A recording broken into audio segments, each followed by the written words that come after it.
Europe 1. Le grand direct des médias, Jean-Marc Morandini. Et le fait média du jour, c'est donc la guerre des access qui est relancée depuis hier soir après les Jeux Olympiques. Hier soir, Laurent Ruquier a fait son retour en direct, tout comme Cyril Hanouna et Anne-Sophie Lapix. La fin des vacances qui a d'ailleurs relancé les hostilités. Alors on va revenir sur les enjeux et vous donner tous les chiffres avec Bastien Millot, notre expert en communication et médias. Bonjour Bastien. Bonjour Jean-Marc. Alors pour commencer, donc on revient sur cette rentrée agitée. Ah oui, elle nous en aura fait des chroniques, cette fameuse guerre des accès. Jean-Marc, les animateurs ont profité de la trêve olympique, non pas pour se changer les idées, mais pour affûter leurs armes, tant la concurrence entre chaînes reste féroce. Alors rappelons les épisodes récents. France 2 sort d'une période très faste avec les Jeux Olympiques de Sotchi et leurs audiences canon, en réunissant en moyenne à peu près 2 500 000 téléspectateurs tout au long des après-midi sportifs de la chaîne. Et en face, les talk-shows ont amorti comme ils le pouvaient cette concurrence olympique, en faisant par exemple souffler leurs animateurs au moins une des 2 semaines des JO.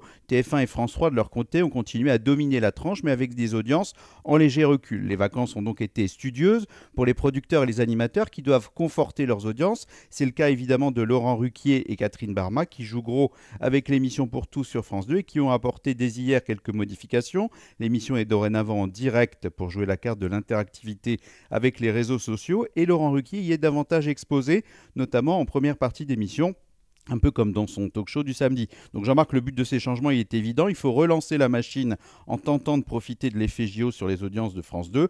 En moyenne, sur les 2 parties de l'émission avant les Jeux Olympiques, Ruquier réunissait autour d'1,5 million de téléspectateurs. C'est dire si les audiences de ce matin et des prochains jours vont être scrutées à la loupe du côté de l'état-major de France Télévisions. Alors justement, on y va ce matin, on vous donne les audiences d'hier soir qui nous sont parvenues il y a quelques instants. Exactement. Alors en ce qui concerne le trio de tête, pas de changement, on reste dans la classique du mois de janvier. Money Drop, 19-20 de France 3 et 100% Max sont les 3 leaders de l'audience sur l'Access Prime Time. En revanche, pour la bataille des talk-shows, les chiffres d'hier sont assez révélateurs. Laurent Ruquier est assez faible avec seulement 998 000 téléspectateurs sur la première partie et 1 576 000 sur la deuxième. En revanche, Cyril Hanouna, lui, bat un record d'audience en étant au coude à coude avec Canal+ et le Grand Journal. Ça donne 1 326 000 téléspectateurs pour Cyril Hanouna sur D8 et 1 396 000 téléspectateurs pour le Grand Journal sur Canal. C'est à vous, lui, sur France 5, étant dans les chiffres habituels avec 742 000 téléspectateurs. Donc on le voit, Jean-Marc, pas de changement sur le trio de tête des chaînes historiques, on va dire. En revanche, beaucoup de mouvements du côté des talk-shows.